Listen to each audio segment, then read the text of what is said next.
I'm Chan and welcome to Inside Talk. With us today is Dr Mahathir Mohamad, who at 95 is the country's oldest serving Member of Parliament, and he's also a two-time former Prime Minister. Thank you for spending the time with us today, Tun. You're welcome. Okay, I also would like to start off with this first question.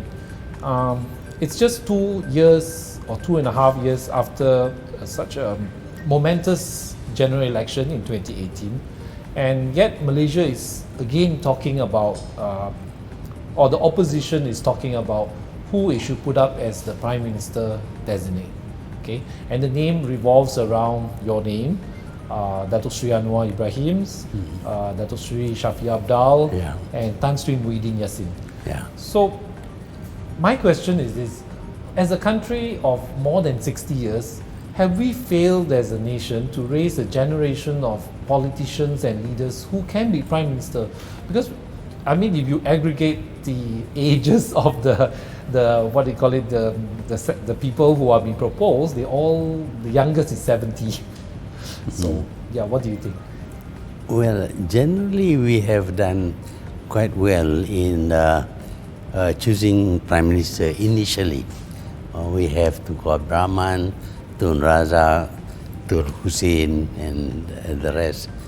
But later on, the people who took the post of Prime Minister did not deliver on their promises. So there was a lot of unhappiness, and the demand was for a change. First, it was a change from Abdullah to Najib, and then Najib also started showing a lot of problems. So, and he was a very powerful Prime Minister. So the people wanted to change his government because his government openly supports corruption, and is known to have stolen money. So the people wanted him to be changed, and we formed a party and joined with opposition parties to contest against Najib. And in 2018, we actually won. But since then, the Najib group tries to come back by raising fears among Malays that when the AP is in the government, it will destroy the Malays, which is of course just a strategy on the part of Najib to reduce support for PH and to switch over so that some of PH members would join his group. He has formed a group with PAS and then form a new government. So since then there have been a lot of differences. On the one side, we find Muhyiddin is very keen to join Najib. I was also the chairman of Bersatu. I was not keen to join Najib because of his reputation. But in the end, of course, my party chose to leave Pakatan Harapan and join Najib. But I still remain outside. I don't want to join. So there is a split in our party. So at this moment, Muhyiddin is the Prime Minister, but it is obvious that the support for him is very thin. In the recent voting, he had only 2 votes more than the opposition. So his position is very insecure.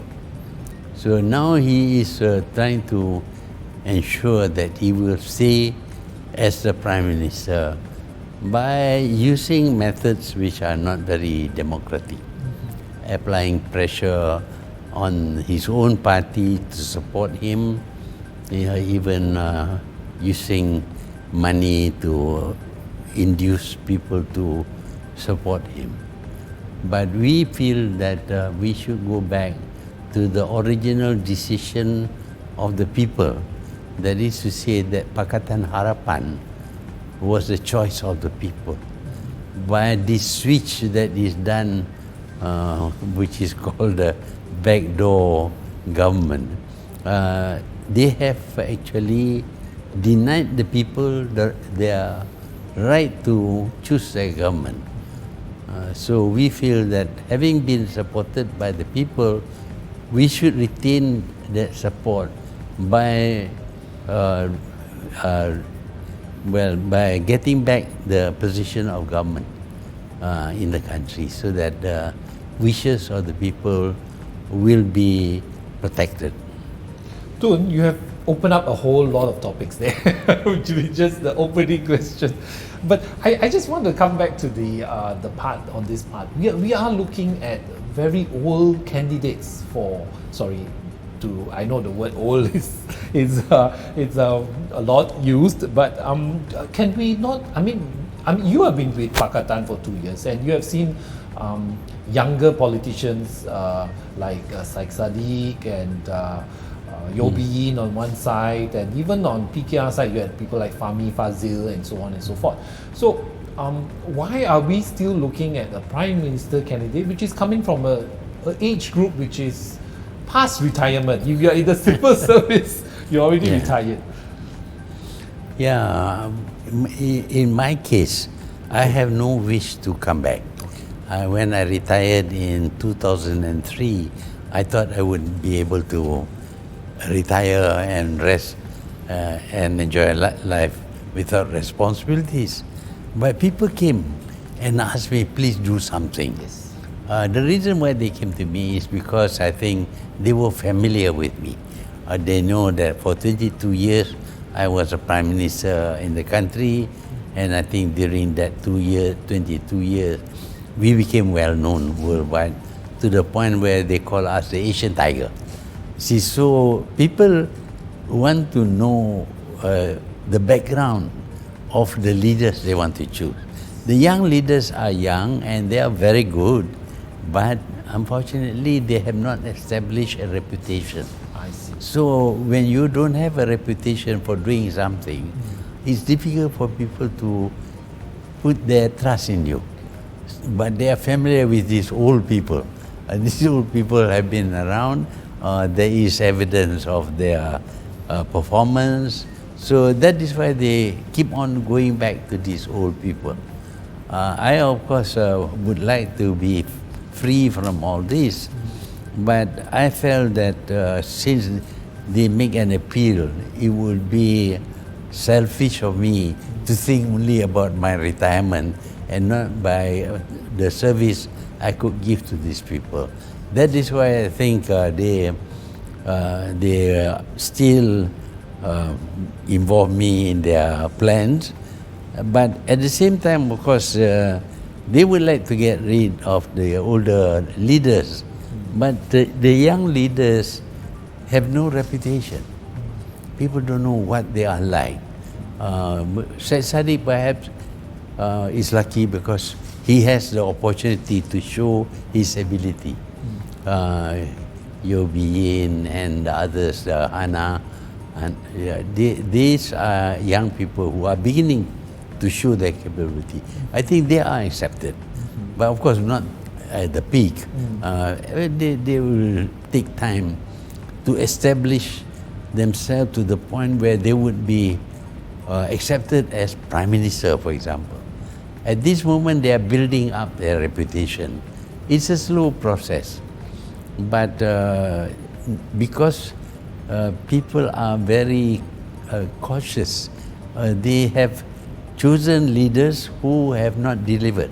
So that is why they want to go to leaders who have already got some reputation. Tun, you started rather young, in your 20s and 30s. What advice would you give to these younger set of leaders who want, perhaps, I mean, Malaysia is a country we should not be looking, always at the 70-year-olds and above to be Prime Minister. I mean, it would be nice to, to one day look at someone who's at least in their younger set, like 50s. Yeah. Yeah, when we started, all of us were young. Even Tun Razak was in his 40s. Yeah. That would be considered as young now. I myself started very, very, very early.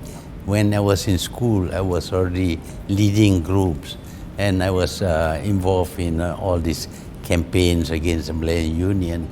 So it took me many years, 18 years, before I could be chosen to become a member of parliament. So it's not so fast. But of course, at that time, we were all young, because we don't have old leaders. There are leaders who have been active long ago. We were only active at the time when the British proposed the Malayan Union. So I was young, but it took me a long time. It doesn't mean that I am in at a young age and therefore I get a position. 18 years before I was chosen to be candidate for member of parliament. And then of course I lost in 1969, I lost, and then I made a comeback, but by that time I think the leaders, the central government leaders already knew me because I was a member of parliament 64 to 69. So 69 I lost, so I was nowhere. In fact, I had a problem. I was expelled from UMNO. But Tun Razak thought that I can contribute. So it was at the time of Tun Razak that I made a comeback, and I was only made a minister in 1974. So that's a long time from my beginning. You see, I began when I was in my teens, but now I was 40 over, and Tun Razak brought me in and got me to contest and appointed me as Minister of Education. From then onwards, of course, there were a lot of competition and much depended upon the Prime Minister making his choice. Although I was not very close to Tun Hussein On, he decided to name me as his deputy. I suspect it was because Tun Razak said something positive about me, because the others had better results as deputy, as vice president of the party. There were three of us. Ghaffar was the highest. Next was Tunku Razali. I was very low, still the vice president, but I was far from these two others. But Hussein decided to choose me. So it's been a long time. It's not immediate. So what advice would you give to the young leaders that you have been working with for the past 2 years? Yeah, but now they want to be appointed quickly, fast, when they're still young, when they're still in their 20s. I must admit that in my 20s, I didn't get much attention even.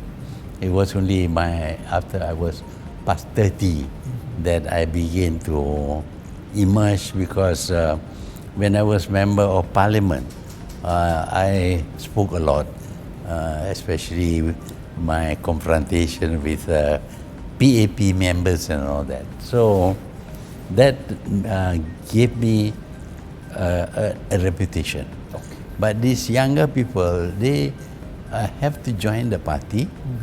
They can choose whichever party, and they must show that in the party they gain position of leadership.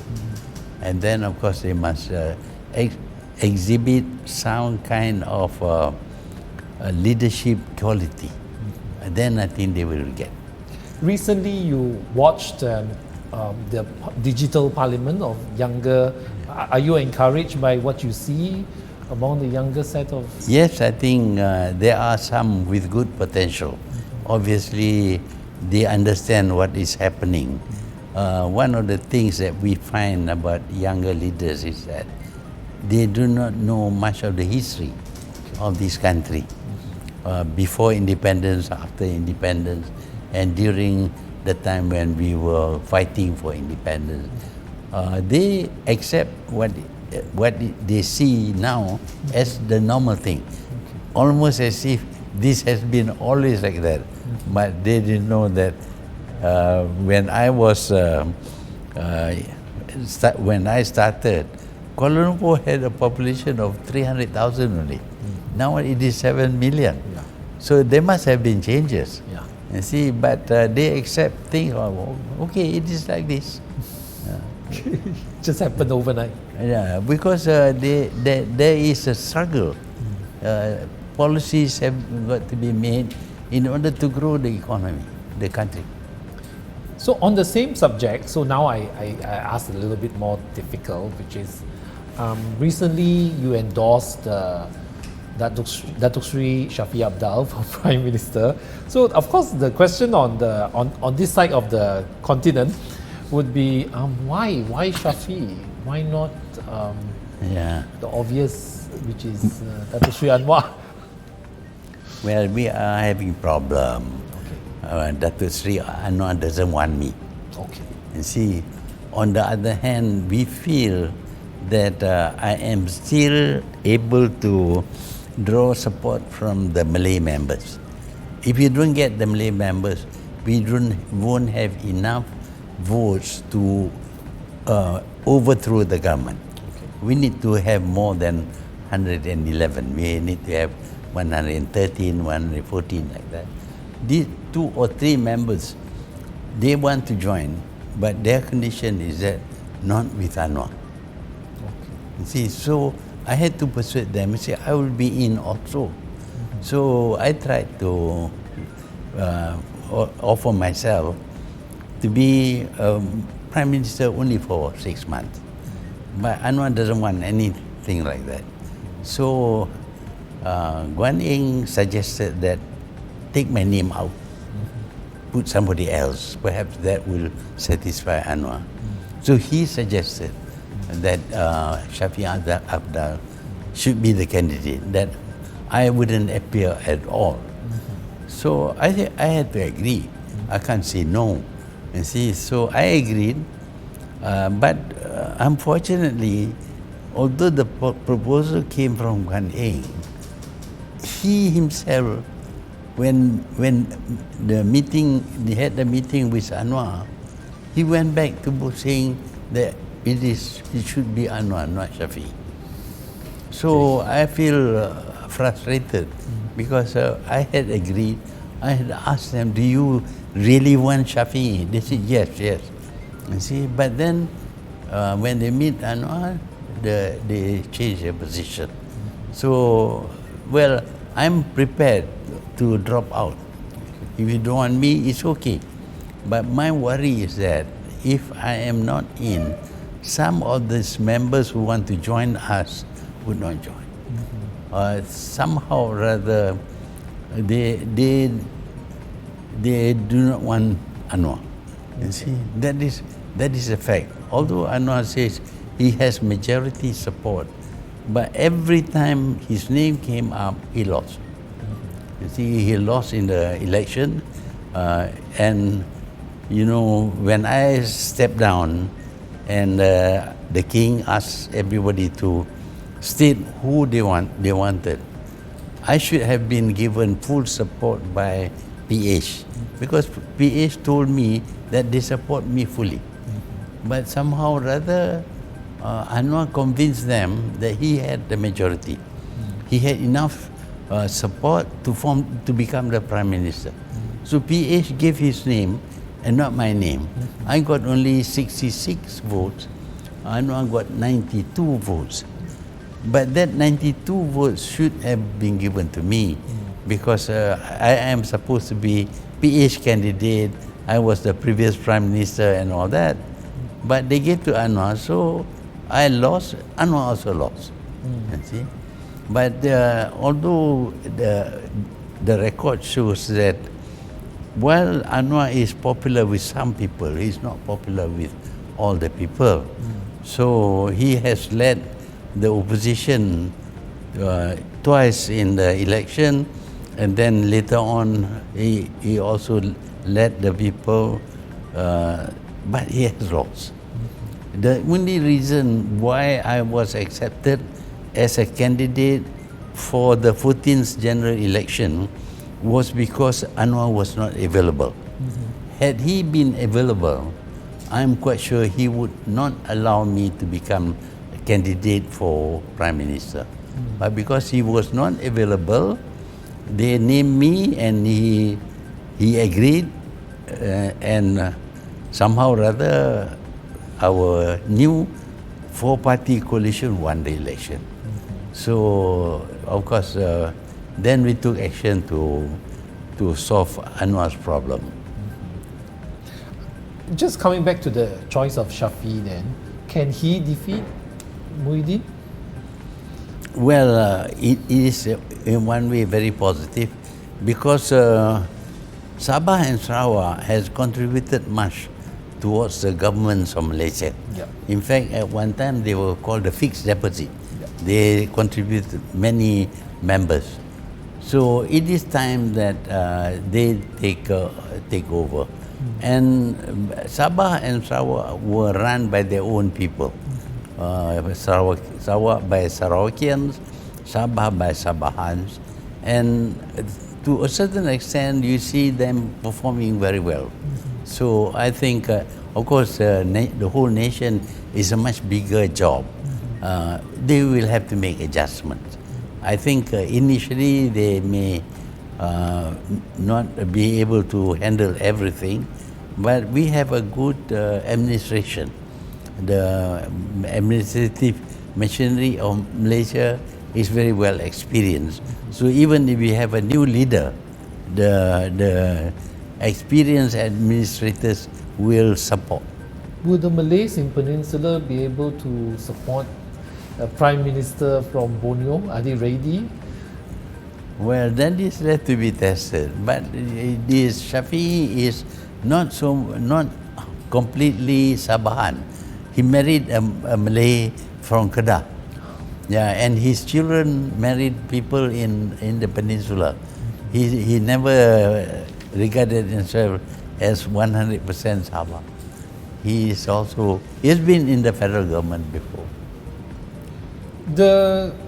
Just moving on a little bit to the Perikatan Nasional now. So Perikatan Nasional is a coalition which was formed to deny DAP in government and to deny Anwar, as well. So can they last as a coalition of convenience? Yeah, in the first place, there was no such party. There was no coalition. There was talk.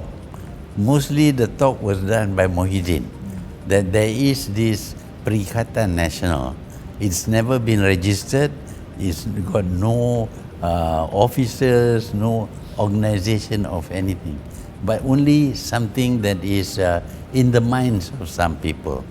But Muhyiddin gave the impression that there is this coalition. There was not. And he says that he would join the coalition. I told him that if you join the coalition, you would be working with the kleptocrats from UMNO. I asked him, are you prepared to do that? Because I told him, I'm not prepared. I'm not prepared to work with UMNO. If UMNO members leave UMNO and join other parties, okay, we will work with them. But if it comes as an UMNO on block, no, I will not accept them. But Muhyiddin says he will. He's prepared to work with Najib. So I say, if you are prepared to go ahead. So that's how his name came up, and he became the leader who eventually became the Prime Minister. Initially, the planning by the plotters, I would say they are plotting how to bring down Pakatan Harapan and substitute it with a government that is made up of the kleptocrats, the UMNO group. To do that, they have to get more Malay support. And Malay support can only come from Bersatu, because Bersatu is a Malay party. So they had to persuade Bersatu to change course, to join them, instead of being with Pakatan Harapan. And the way they do it is by saying that Pakatan Harapan is controlled by DAP, and that DAP will destroy the Malays. You know, for many Malays, they don't examine the reality of things, and they believe that. They became frightened. They believe that. So some of these Bersatu members decided that they should leave Pakatan Harapan because there is DAP there. We have to bring down DAP. I didn't agree with them. I told them, look, let's wait first. Don't make any decision now. But they rejected me. They decided, no, we have to come out now. And when they come out, of course, Pakatan Harapan collapsed. So after that, Muhyiddin was accepted by UMNO and PAS to make up the numbers to form the government. So that's how Muhyiddin became the Prime Minister. I would never work with this grouping because of the presence of Najib and UMNO. Do you think, as it is such a loose coalition, do you think Perikatan will keep Tan Sri Muhyiddin as the Prime Minister for G15? Because UMNO has always been the Prime Minister. Yeah. Yeah. But it all depends on what happens to Najib in his court case. If he is found not guilty and is allowed to contest and all that, I think he wants to become the Prime Minister again. But then if he loses in the court, then of course he will be disqualified. But generally speaking, UMNO members of Perikatan Nasional feel that UMNO should lead. They feel that they have the support. In fact, they even told Bersatu that although we are a coalition, but in the next election, we want to contest against you. And see, so there is no coalition, because UMNO believes that in the next election, they would they would become the biggest party in the coalition, and they want to hold the reins of government. You have started a new campaign, which is Blackout Bersatu. So how is that going? What is the idea here? Well, what happened is that Bersatu generally were supportive of me as chairman. Of course, they also follow Muhyiddin, but the rank and file joined the party because they believe in my being the leader. But when Muhyiddin became the Prime Minister, he wanted Bersatu to support him. And to do this, he enticed all the leaders of the division leaders were enticed to support him. If you don't support him, he will sack you. And he will put in somebody who will support him. And he does this not just by persuasion, but also using some incentive positions in the government and things like that. What has happened now is that almost all the leaders of the division have changed their stand and are supportive of Muhyiddin. Because if you don't support, you get kicked out. You see? So the rank and file are still loyal. They still want the old Bersatu. That is the feeling you are getting. Yeah, no, a lot of them, rank and file, they are not offered anything. So they are very big in number. They are not members of parliament or anything like that. And they feel that the original objective of Bersatu should be sustained. That is, we are against UMNO and all that. So because of that, we now have to deal with the rank and file without the leaders. And see, Although they have no leaders, but they turn out in full force.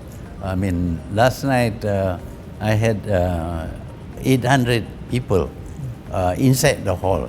The hall could hold 2,000, but because of the need for spatial, social spacing, we allow only 800. But outside, there were more people.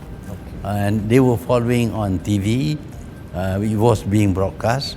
About 17,000 people were watching the whole show. And they have shown great support for this, the original Bersatu, which is not what Muhyiddin is doing. But this is where the problem is. You, Datuk Sri Mukris, Syed Sadiq, all of you have been sacked from the party. You know, how are you going to help translate this? You know, well, the party has got this constitution Yep. and rulings. For example, you cannot sack anybody without proper investigation. The president has no power to sack anybody. In fact, the president, in the constitution, it says that to sack anybody, the president must consult the chairman, that's me. He sacked me without even asking me. He sacked the Secretary General without asking me. So what he did was invalid. It's not according to the rule. So we consider ourselves still members of the Bersatu. He keeps on sacking everybody. If you say you don't support him, you are asked, do you support Muhyiddin or not? You don't support? Okay, now you are expelled from the party. But that cannot be, because the constitution has got proper procedures. Well, of course, if somebody has done something wrong, you must report it to the disciplinary committee. They will have to investigate. They will give a hearing for the person to be sacked and all that. But all this was not done. You are just asked whether you support or not. If you don't support, out you go. And he will pick anybody to become the head.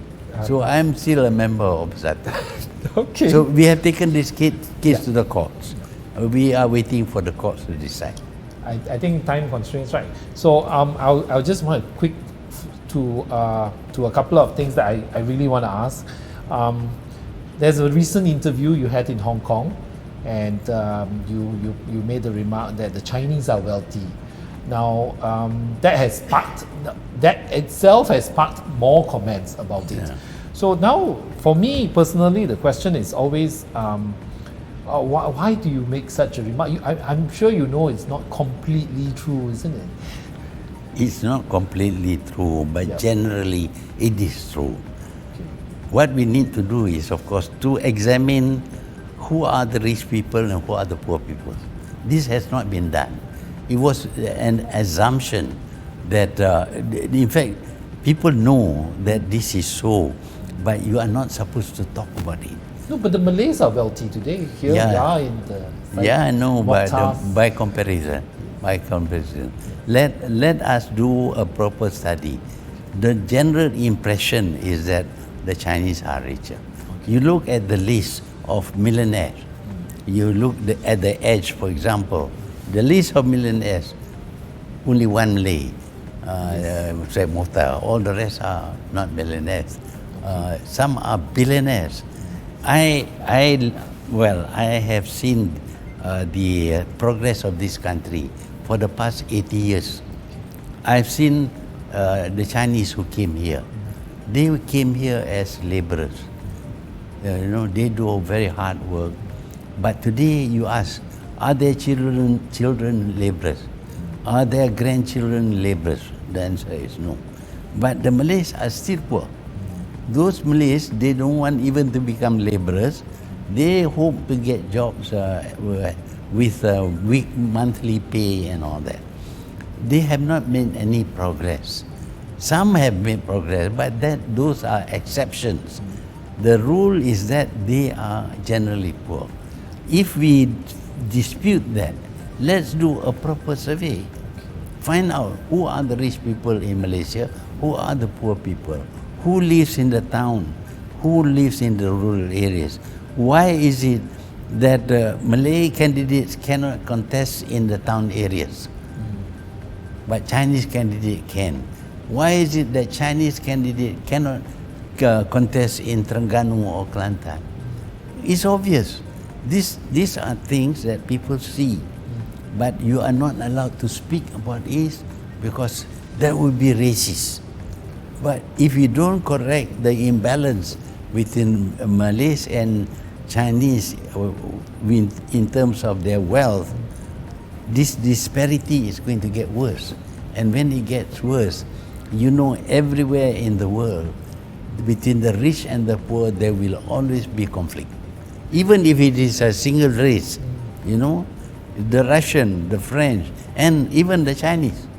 You see, they got rid of the emperor because he lives in a fantastic style, you know, with his palace and all that.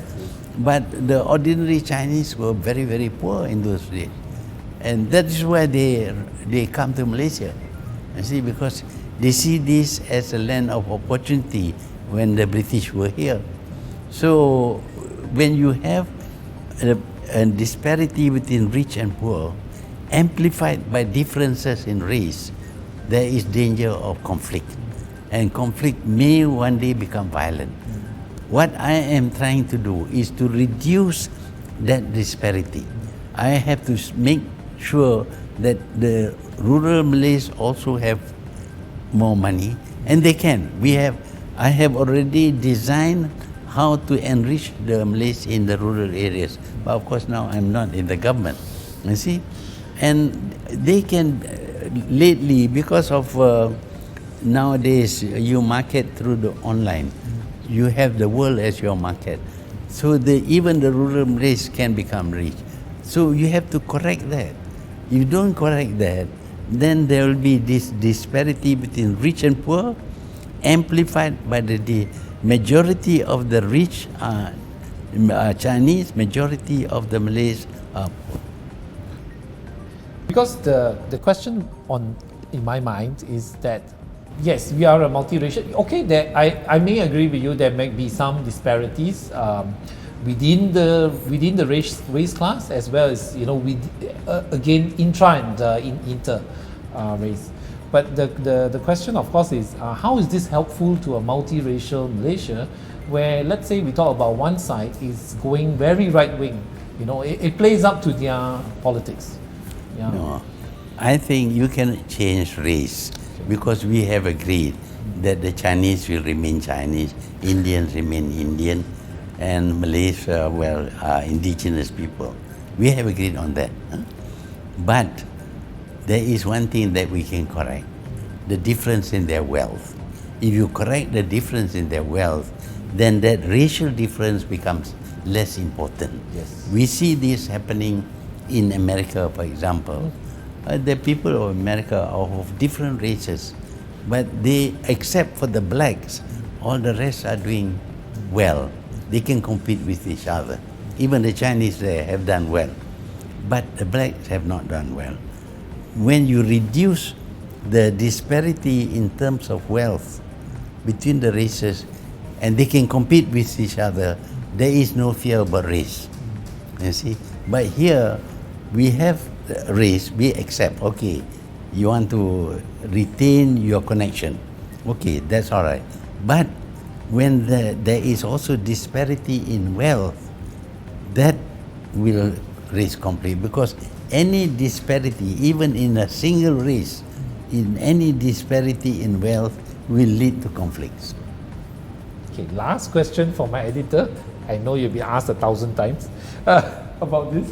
What is your legacy for Malaysia? I never think about legacy. I do work, and if I succeed, I feel happy, but I don't ask to be recognized. One of the things that I have done, which people don't notice, is that they know my name should not be propagated. No place can be named after me. no awards can be given after me. The first thing I did when I became Minister of Education was to say, you should not have any school named after me. Until now, all the other ministers have got names, schools named after them. Khair Johari, even his wife has got a school named after her. But I don't want to be singled out because I don't believe in personality cult. You see, I refuse to have my name attached to anything. What happened is done by Malaysians. You see, it was done during my time perhaps, but it was done by Malaysians. The Malaysians can take pride in what they achieve. It's not due to me. You see, I sometimes steal other people's ideas. You see, because other people have ideas, but they don't know how to go about it. So I steal their ideas. For example, Putrajaya is not my idea. Putrajaya was this Ilyas Omar. Oh, Ilyas Omar. Yeah, but he didn't fix it here. He wanted it to be in Jandabai, but we find some problems there. So we reconsidered the location and decided that it should be here, between Kuala Lumpur and the airport. So that is sense, yeah. as much as my involvement. All the rest are done by other people. I think that's all we have time for today. Thank you so much. You're welcome.